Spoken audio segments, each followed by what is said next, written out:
From Flourish DX, this is the Psych, Health and Safety Canada podcast, with workplace mental health becoming a priority for businesses who want to retain staff and prevent burnout. This is the source of information for creating sustainable and psychologically healthy workplaces in Canada.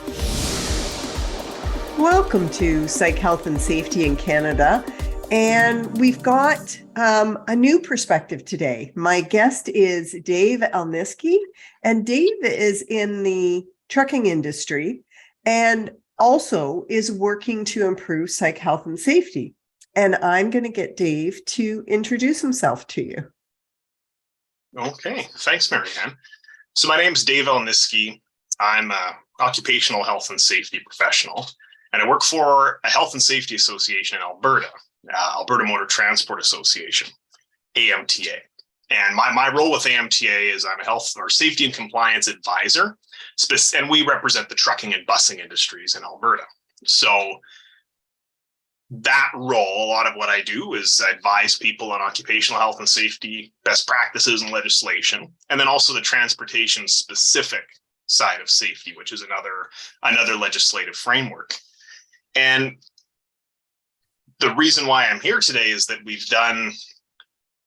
AMTA has put out a guide on addressing psychosocial hazards in the trucking industry, which stemmed from the government of Alberta's prevention initiative. And that's a government-led, what's the best word for it? A government-led initiative that's looking at addressing certain high injury areas in Alberta's workforce. Psychosocial hazards is one of them. So my involvement in a committee related to that project and our own interest in this topic led us to develop this guide. So part of it's just one part of my job, but we want to promote mental health in a positive way in the trucking industry and try to advance.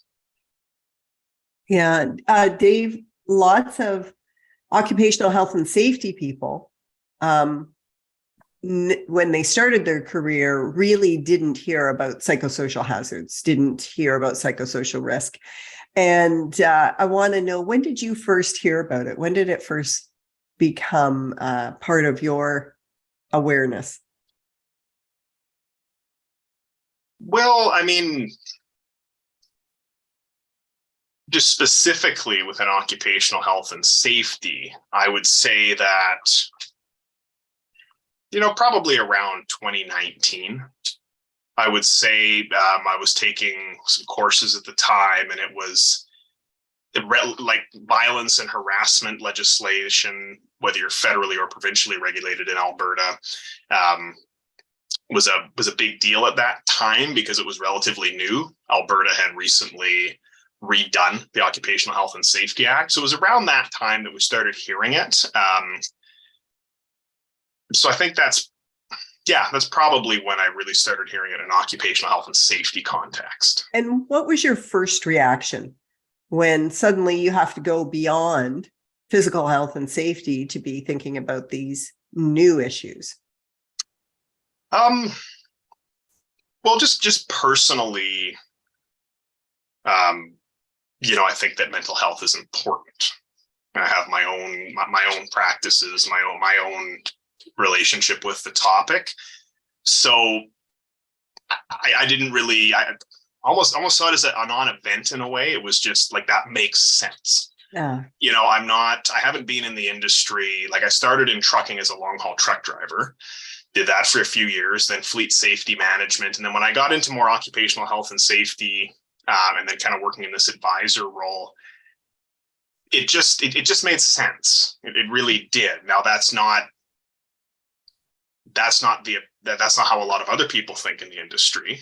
But I think what's challenging about it, though, is that I think at first glance, it's the least tangible aspect of a hazard control program, because physical hazards are very straightforward in a mechanical sense, at least. And this was not that. So it made sense that it was there, but very unclear in like, how do you actually do it? How do you practice it? Yeah. Beyond awareness. So I'm going to ask you about how you do practice it beyond awareness. But before that, What are some of the more resistant attitudes or reactions to this concept of psychological health and safety? I would say it's fairly positively received in that it's important. I don't hear a lot of really negative comments like that it's not important, we shouldn't have to do this. But I think that the reaction that I get from a lot of people is, or the resistance comes from like a sense of being overwhelmed. It's a complicated industry. There's so many rules, and now there's this. I'm running my company. I've got all the stresses related to running my company, and now there's this. And I think that a lot of the initial reactions, I think, have been quite similar to other new regulations, where it's another thing. Oh my goodness, what do I do? Yeah. And that's why we wanted to shed some light on it, because there wasn't a good resource in our industry that was specific to trucking that we could promote. And so I would say that sort of, a sense of being overwhelmed, and then resisting that, and from a place of, I don't know what this is and how it affects me or how to do it. So that confusion, I think, is what led a lot of the resistance I saw anyways. Yes, and I know most of us react when we're asked to do something we don't understand, because it just feels too much. So what are some of the approaches that have been successful in your industry? Well, when I was going through the process of writing the guide, I reached out to subject matter experts and contributors, who had a certain angle on this topic. And there are some companies are really embracing it and already have practices in place. So I would say that I'm seeing, your employee assistance plans being embraced a little bit more. That's like, even if it's more of a reactive thing, general awareness and just trying to destigmatize is something else that I see happening quite a bit. That sort of answer the question. Yeah, so you're what we would call, you're in the early stages, because it's still looking at people who have a mental illness or people who are not coping, rather than what psych health and safety is intended to be, which is backing it up to how do we interact on a day-to-day basis in the workplace so we do no harm.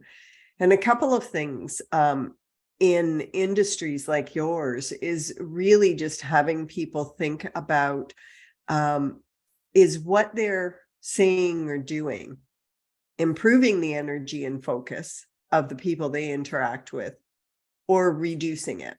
And that, especially for people who don't understand psychological health and safety, that's not their normal conversation. Many of them understand what that means, because the energy that you have at work, of course, is going to impact your ability to do the work well, and the focus is going to affect your physical health and safety. And so sometimes we just want to start where the employees are at. One of the things, Dave, that propelled me into this field was that I was helping people with mental illness to return to work or stay at work. And I started to see that in some organizations, it was really easy, that, and in other ones, it felt like you were really fighting against the system. I didn't have the language then, but understood that what the difference was the culture and the way people interacted. So do you have the ability, because, being a long haul truck driver can be a very lonely, isolated job. Do you have the ability to change behaviors, not just of the truck drivers, but the people who receive them, and the people who dispatch them, and the people who, interact with them on a regular basis? I think that we have the ability to positively affect the behavior of people who would be like in a management or a leadership position at a carrier, at a truck carrier being a trucking company, at companies that have the will, that want to do something. And we didn't write the guide, or like our actions aren't really based on trying to win over the really difficult individuals or organizations. It's more spent because, we felt that there was enough people looking for information. They wanted to do something, they want to make change, but they wanted guidance. That's sort of the audience we focused on, because that seemed to be there's enough work to do there at this point that's where we're putting our focus. Now, in terms of affecting behaviors positively, I think the big thing with psychological safety is that, it puts occupational health and safety now, really all up parts of the organization are suddenly related to safety. Nothing's really off limits. Management goes from being, the part of the organization that might fund the safety department to now being part of the organization that could be under the scrutiny of the safety department. And that's, I think for a lot, that's kind of a fundamental shift in how some people think a business should be run. And that's not really the approach that I'm taking, is that, well, we're going to restructure these businesses. It's more, if organizations are willing, and many are, those are the ones we want to support with practices that they can put into place at their organization. Yeah. And that is the ideal way to start. And then allow other people who are less eager to see what happens. And when they see the success, when they see that they can recruit and retain staff because they have that kind of environment, then others will follow, rather than trying to fight or force it. So I agree with that. It is interesting you say about health and safety going from something that's funded by management to something that actually impacts management and is part of what they do. And I always felt that when the standard, the National Standard of Canada on Psychological Health and Safety in the Workplace was released, that the biggest difference between it and what existed before is that it says, and I'm paraphrasing, but it says that if you are in a position to manage, support, or lead people, you ought to be competent to do it in a psychologically safe way. And in your industry and in many industries, that is not how they were taught, if they were taught at all. So how is your industry trying to help leaders understand that even though what they've done for years has been the norm, that things are changing and there's a new way to do it? I think that, so my industry, like if I speak more to us as a nonprofit health and safety association that is aligned with the provincial government's initiatives to promote psychological safety and, raise the bar, I would say that, I think like the big thing that we're doing is just getting the message out there. So for example, last month, well, depending on when this comes out, October of 2022, I did a speaking circuit in Alberta at our, we have regular regional meetings where we talk to carriers and we try to, what are the new issues? What is coming up? What do they need to pay attention to? This was a topic that we had brought up. Taking difficult phone calls, engaging in difficult conversations is a big part of it as well. Not shying away from people who are at first, maybe even, aggressively opposed to it, but kind of still sitting in that space and saying, well, this is why it's important. There's a compliance reason, but then also trying to present the business case as well. Trucking companies, some have expressed to me that, that they compete more for their labor than they do for their freight, their business. That's a challenge. And producing a psychologically safe work environment, in simple terms, part of what that means is that people are going to at least not hate being at work. They're going to like aspects of it. They're going to feel good about being there.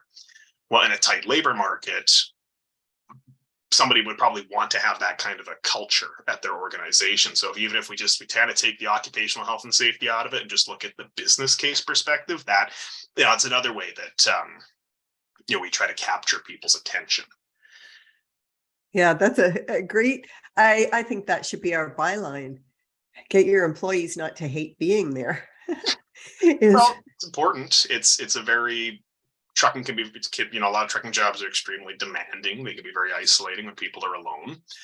And, the driver's in control of the vehicle. So most of the safety controls that are in place, a lot of them, they're administrative controls, they're policies, they're training, working on behavior. That's most of the tools that a trucking company has to promote on-road safety.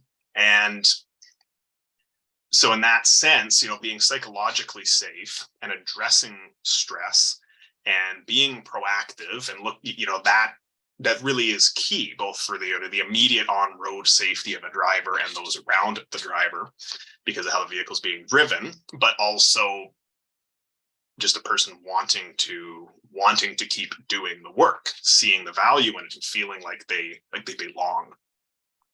That's a great point, that they belong. And, of course, all the work we have been doing on inclusion, and we really spoke to dozens of experts in inclusion, that sense of belonging.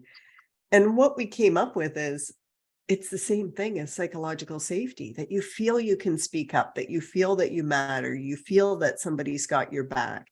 So if you had a trucking firm right now who said, yes, this is what we want to be the employer of choice, we don't know where to start, what would be your advice, Dave? Part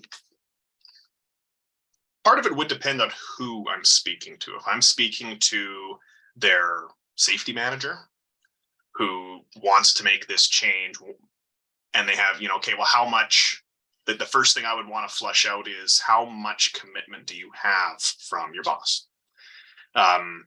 Because that would have to be determined first, because maybe the approach is, well, maybe there's nothing you can really do until you get buy-in from whoever needs to ultimately push it forward. But if I'm speaking to leaders in an organization that, okay, let's assume there is that buy-in, they want to make that change, then the first place I'd recommend starting really is its policies and procedures and hazard assessments, like rethinking hazard assessments. So that's going to require, first of all, just getting familiar with what does the legislation actually say. It's not, I think that's very basic. It's an important point. Companies are concerned with compliance. So it makes sense to understand and read the regulation on this topic, understand both the general language and then the specific requirements in harassment and violence legislation. And then organizations have to do hazard assessments. They have to systematically look at all the tasks, at least provincially and federally regulated organizations in Alberta, that is. So they need to break down the tasks that people are doing and look at the hazards present in that work, and any hazard that's identified, either eliminate it or control it. That's a fundamental component of an occupational health and safety system.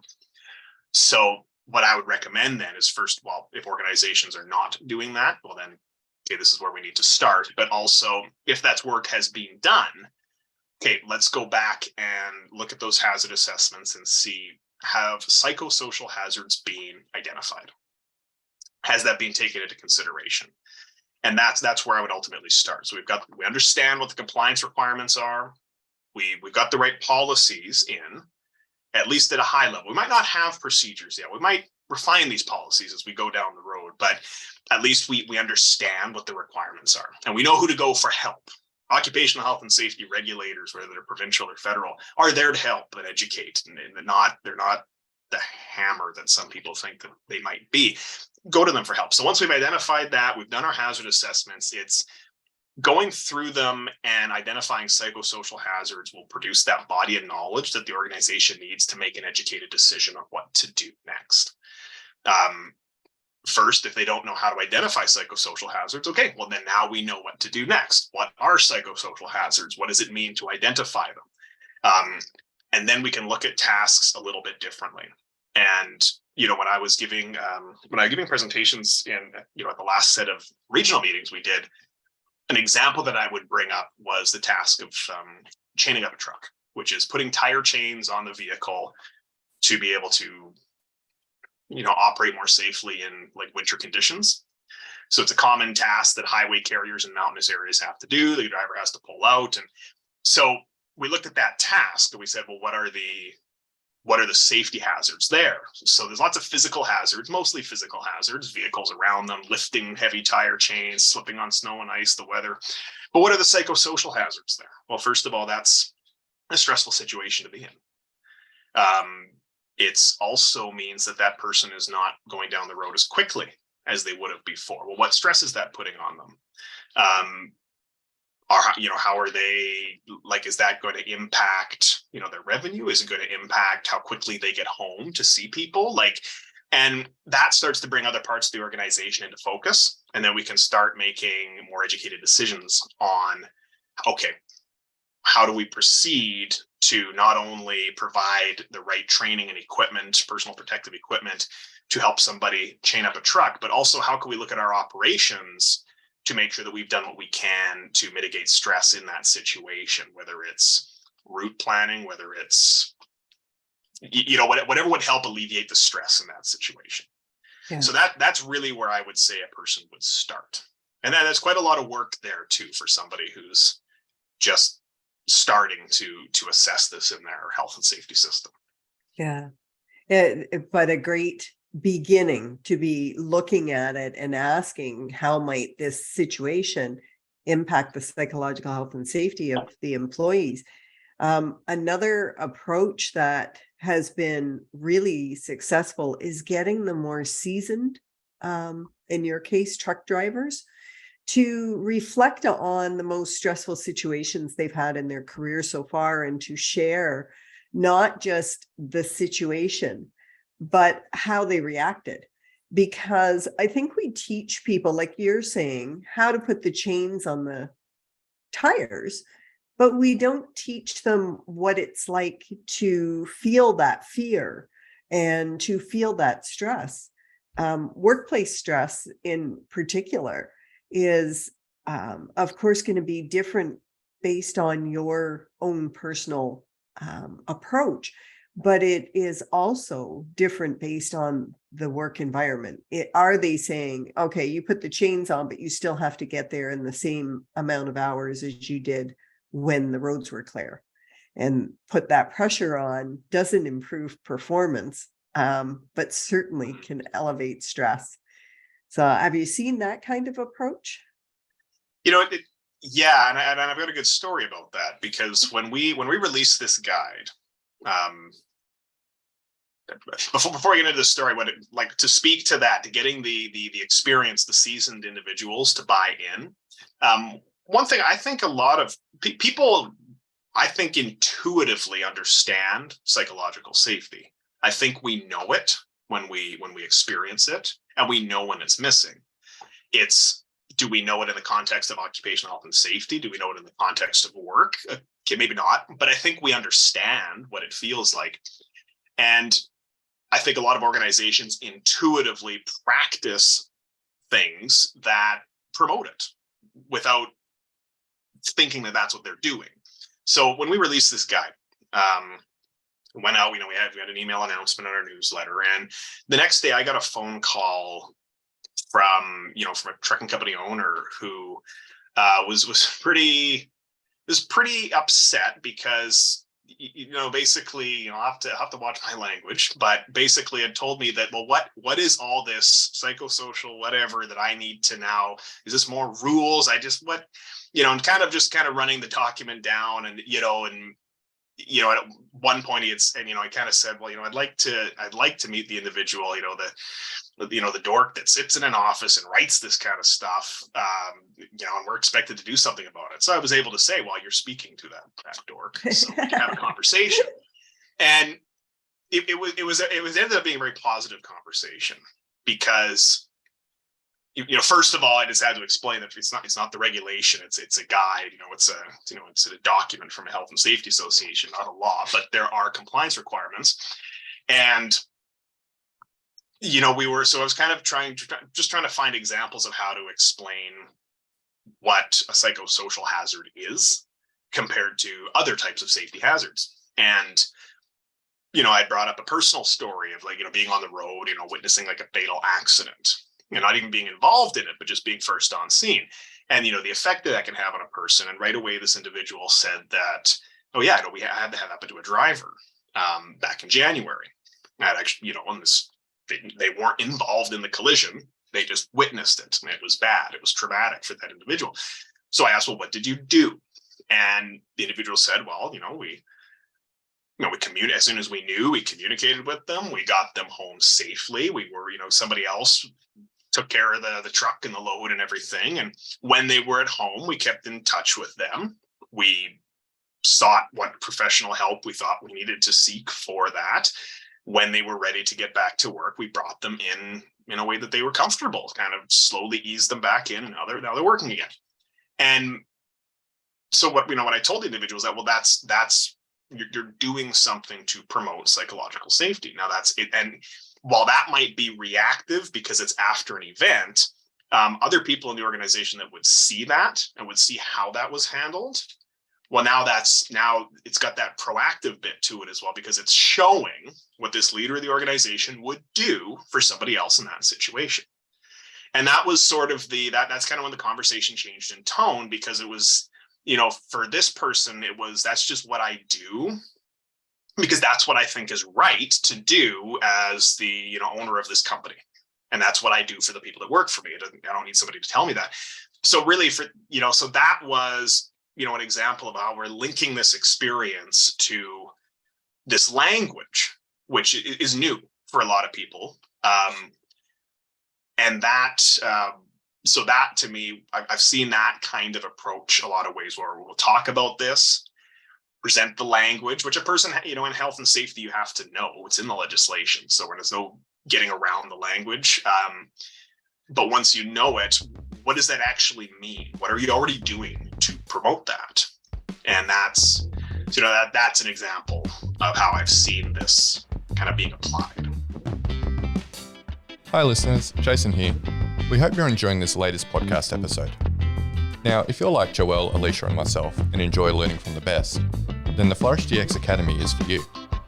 The Academy includes free e-learning courses on the ISO 45003 standard for psychological health and safety at work, and associated topics such as how to conduct a psychosocial risk assessment and how to create the business case for psych health and safety.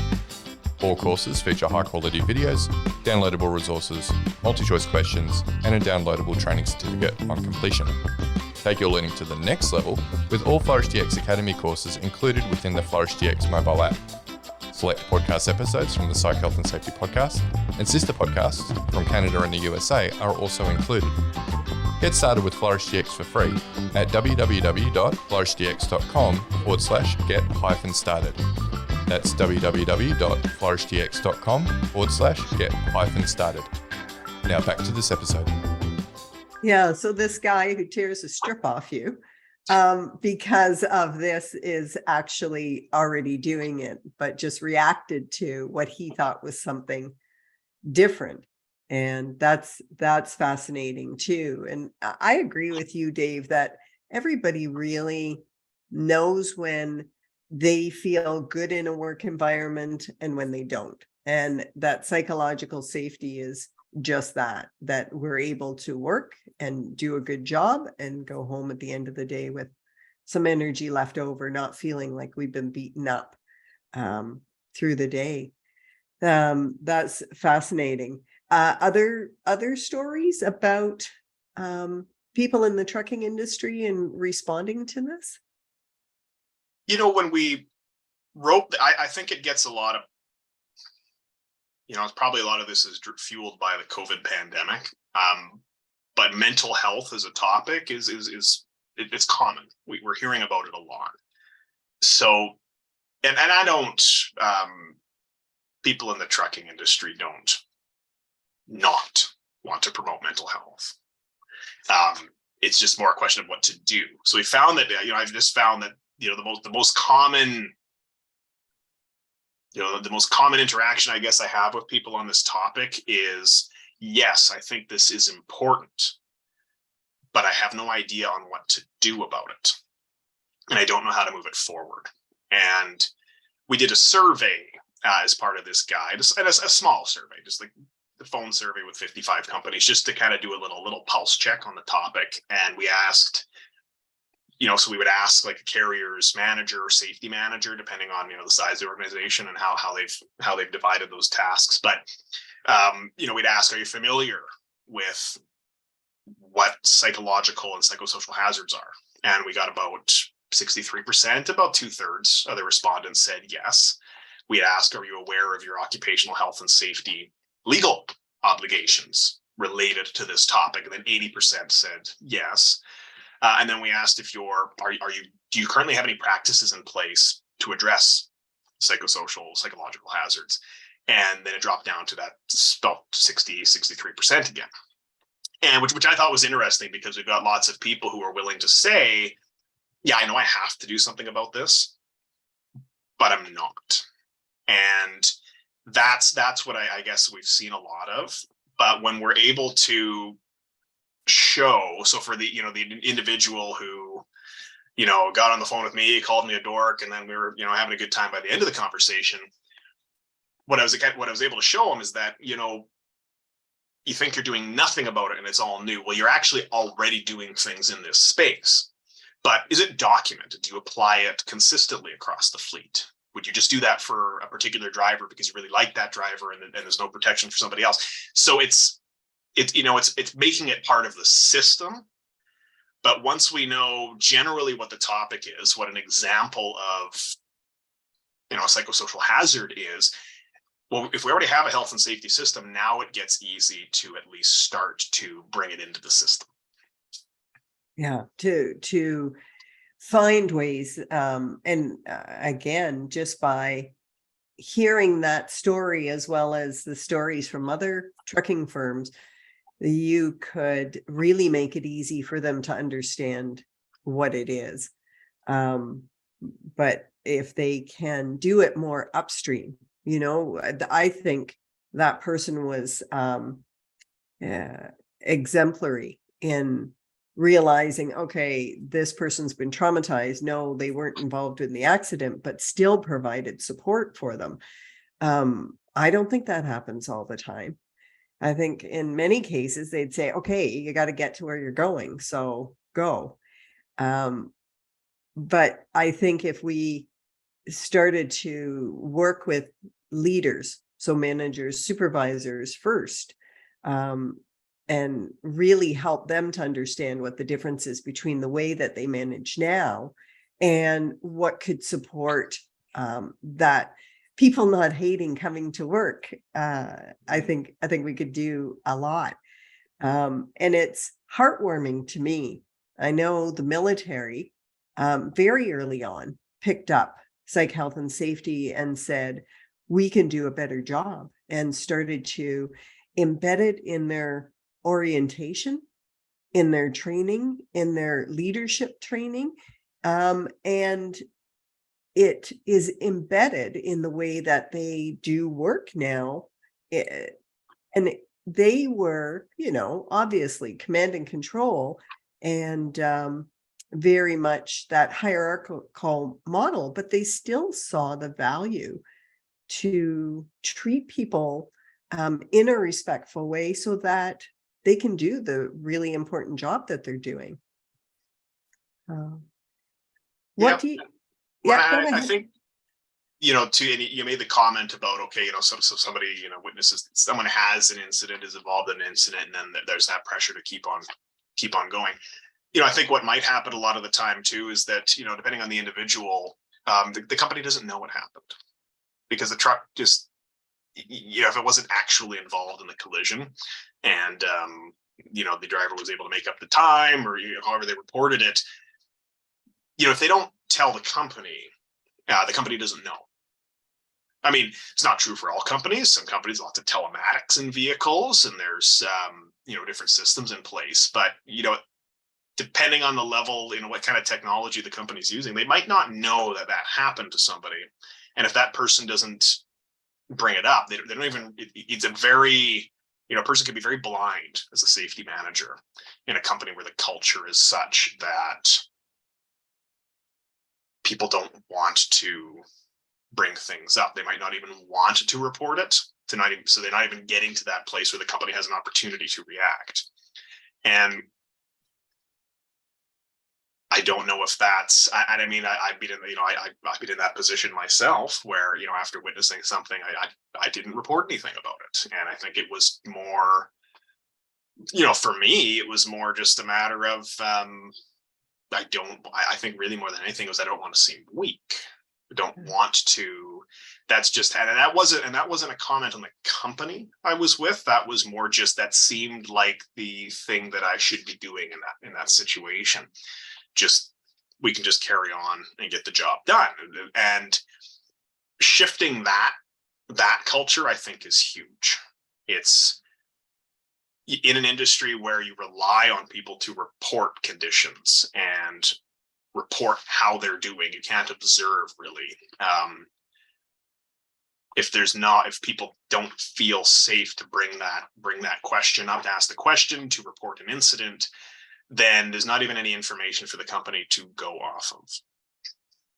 That's a great point. So, Dave, what would have had to be different for you to have felt not just safe, but feeling that it was the right thing to do to report it, understanding that it could prevent long-term emotional consequences if you deal with it right then?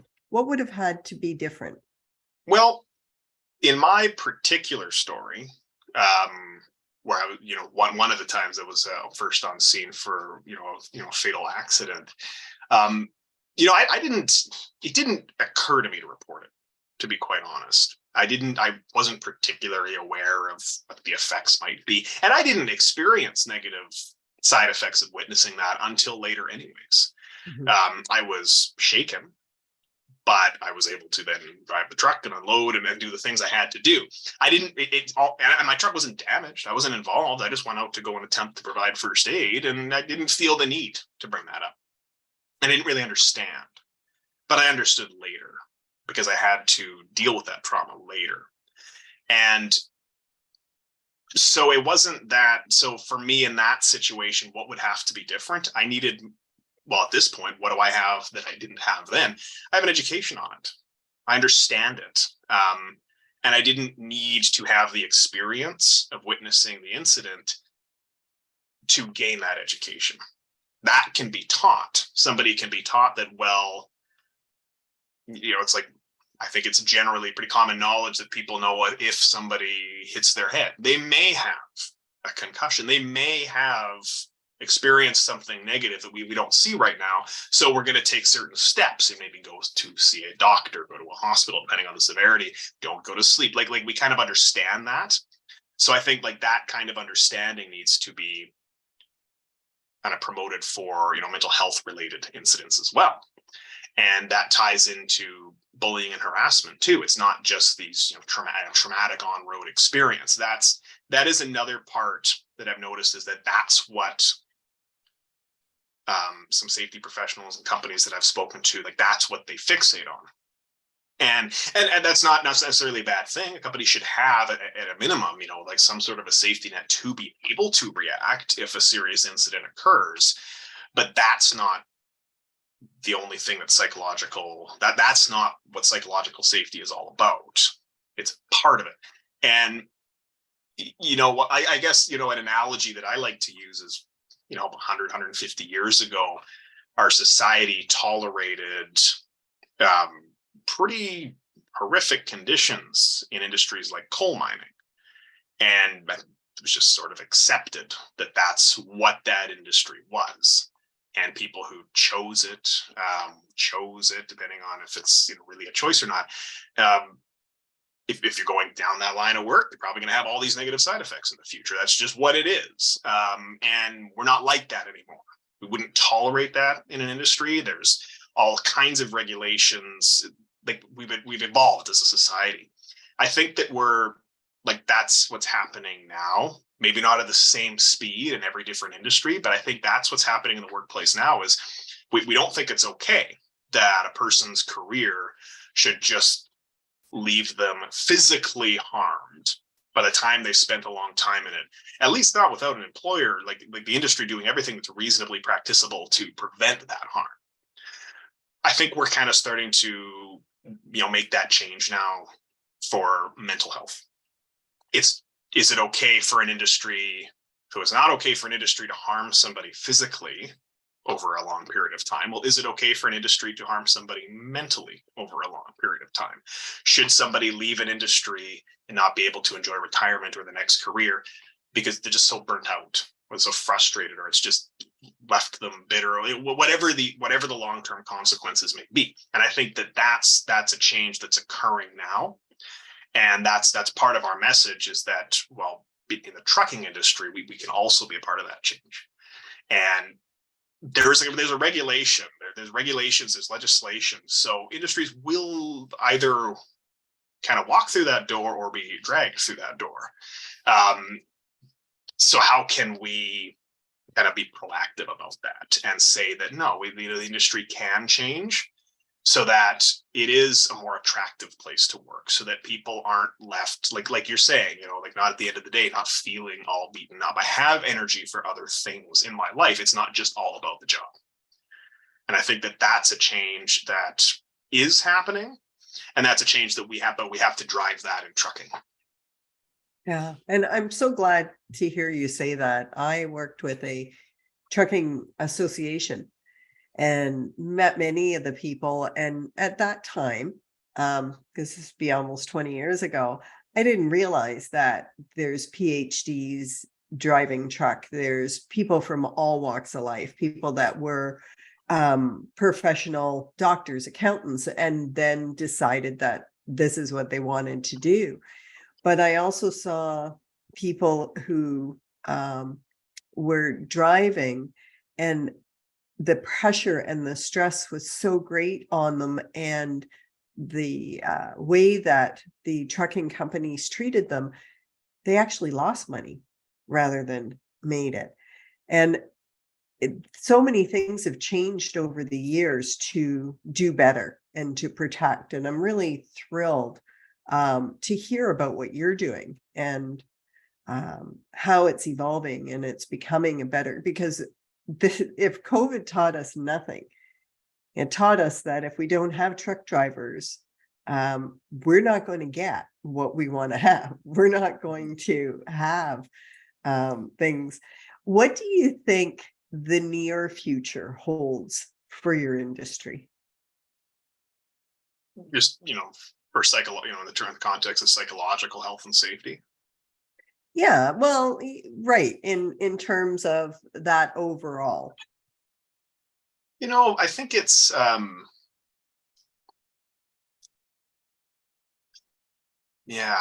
know that in my little part of that world, we want to continue promoting this topic. So we will continue to engage with it. We want to see it just more common. So I think in the short term, the messaging from organizations like AMTA, from the government departments like Alberta Occupational Health and Safety, like that message isn't going to stop. That's only going to continue. And I think that just that awareness raising, that's not where it needs to end, but there's still a lot of that is required. And I think having more people in the industry, not outside of the industry, talking about the importance is going to be, I think that's important, but I think we're going to see more of that as well. Yeah. And I think that, there are some companies, there's trucking companies doing impressive things to alter their operations, to retain labor, to make it a more attractive place to work.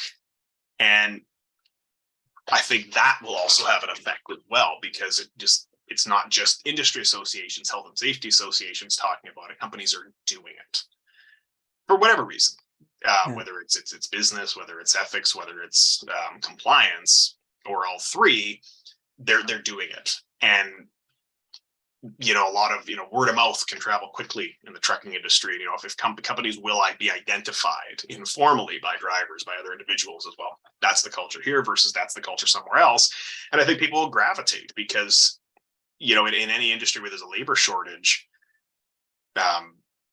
people are going to those who can do the job, they have power, so they'll be able to sort of vote with their wallet in a sense, but in this case vote with where they want to work.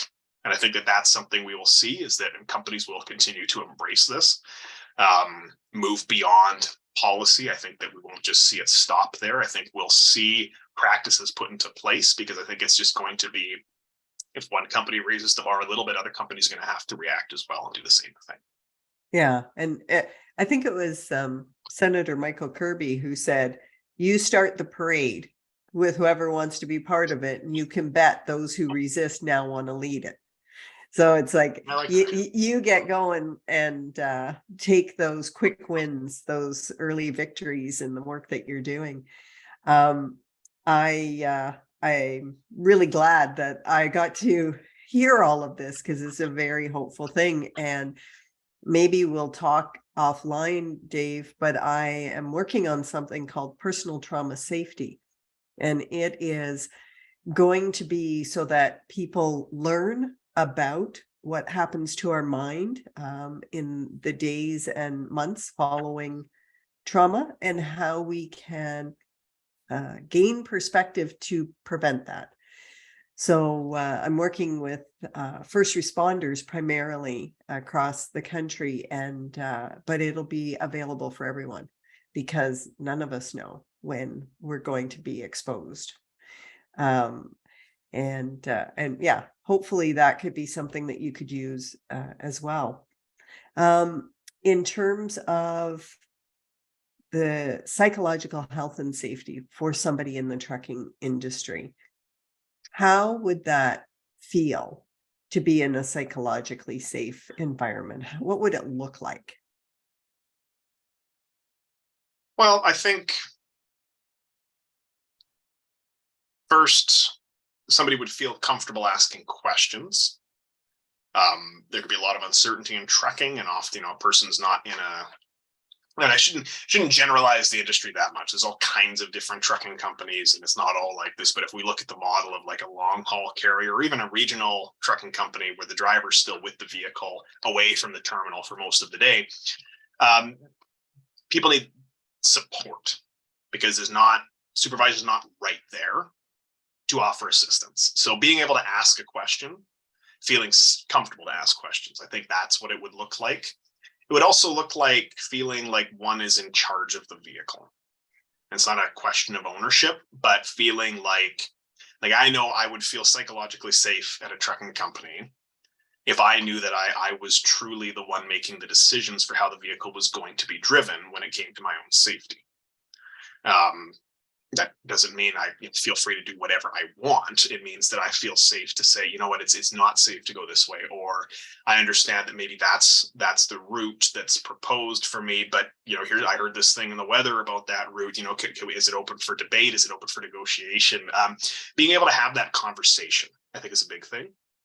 So being felt like I'm like a member of a team, and have some authority in the areas where that authority would be appropriate, such as deciding, should I drive the truck or not? So that to me is what it would look like to be psychologically safe. I think it's also good to touch on just occupational health and safety in general, and what psychological safety looks like. There's lots of different schools of thought in OHS, in safety. And, really any organization, people need to feel safe to report incidents, speak up, and want to see improvement and feel like they're valued. So really at any organization where a person doesn't feel like they should report an incident, whether that's because there's maybe just too much paperwork or whether because they fear repercussions, that's not psychological safety. So that sort of mentality has to be absent from a workplace. And some health and safety systems almost probably cause these problems themselves when they overemphasize, well, it's going to have maybe incentives for no incidents. We're going to have, we want zero. That's our goal is zero. And it's not that is not an appropriate, it's not that that's not the ideal goal to have zero negative incidents, but depending on how that's really put into place, that can be detrimental because people would think that, oh, well, I don't want to be the person to be the reason we didn't get to zero, be the reason why somebody doesn't get, or I don't get a safety bonus. So I think, the programs like that, which are, well-intentioned and meant to reduce injuries and illnesses in the workplace, because if they're not done with psychological safety in mind, can almost be their own barriers because they're not being done in a thoughtful manner. They're not really considering the human element in it. And if you look at occupational health and safety legislation, workers, that's a group of people that perform work. That's the term used in Alberta's Occupational Health and Safety Act. And part of feeling psychologically safe is, yes, a person has to understand whether they're a worker, a supervisor, a manager, an employer. Like it's important because there's obligations, but not just being, if using the term like worker, or if the health and safety system gives the impression that it removes somebody's agency, their ability to be autonomous, to voice their opinion and understand that they're part of a team while also still being unique, then I think that psychological safety is absent. Yeah, and I know a lot of employers are afraid that if they say, we want you to speak up, that what they're going to get is like that phone call that you had. But the point is that we can teach people how to speak up respectfully and to have a conversation, and it doesn't have to be negative or attack. I think that your explanation of what a psychologically safe work environment is for the trucking industry is amazing in terms of really helping people who don't get it to get it. So I can really see how that would be helpful to someone that's trying to learn what this is. Believe it or not, Dave, we're running out of time. Is there anything else you want to share, especially with those in the industry who are ready to take action? I know that they can't all call you because you're working just in one province, but how could they reach out? These will be people across the country and around the world. Well, it is true that we're a provincial trucking association, but we would never not take a phone call from somebody in the industry that has a question, or even outside of the industry. Talking about this topic, yes, we're trying to take an approach that's appropriate for trucking, but it doesn't mean it's not appropriate for other employers as well. And it also doesn't mean that we've got it right. We're not a mental health organization. I'm not a mental health expert. And so we have to find that space where we need that foundational knowledge. So, any feedback is appreciated. Alberta Motor Transport Association, we have a website. I can be reached direct on my work phone at 403-915-4004. Happy to take those calls about this topic and just see what other people are doing in this space. Yeah. Do you want to give the website? Because maybe people can go get the guide and then decide if they want to chat more. Yeah, absolutely. Yeah, amta.ca. And then you'll find it in our menu. Yeah. And just Google AMTA Psychosocial Hazards Guide and it'll come up. Yeah. And it's, the thing that I say is we don't want people in the workplace to become mental health experts because you're in a power relationship with your employees. So we just want you to support them to be successful each day in a psychologically safe way. being aware of the fact that all of us have our mental health compromised at some times in our lives is really the big learning, not being able to diagnose or counsel. And so I hope that folks will look at what you have and not feel that pressure to become a mental health expert. Well, it's not about, it's not about having the answers. It's about knowing where to go and what supports are available. And I think that might contribute to a feeling of being overwhelmed in this area as an employer, as a health and safety person, because, but that's not in the scope of a health and safety professional, generally speaking. There are some that would specialize in this area, but that's not what we would do. And that's okay. And we don't have to be able to do it, but we have to know what it means, how to recognize it, and how to solve problems and where to go for support. And that's really what this is where to go for information. The guide that we wrote is not how to do it. It presents best practices that we believe are feasible for a small to medium-sized trucking company to implement. So we're not looking at things that like only a massive carrier could do. No, we're looking at things any very small companies can do, so that it's ultimately actionable. So it's not an awareness piece, it's a how piece. That's not what or why, it's how do you actually do it. But again, it's about directing to appropriate resources, giving people ideas of things that they can do that are small and manageable to make an impact at their organization. Wonderful. Dave, thank you so much for your time today.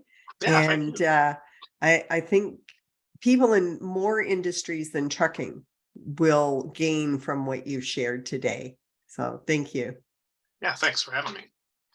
You've been listening to the Psych Health and Safety Canada podcast. To stay up to date with the best content on workplace mental health in North America, subscribe wherever you listen to podcasts and join the Flourish DX community at www.flourishdx.com.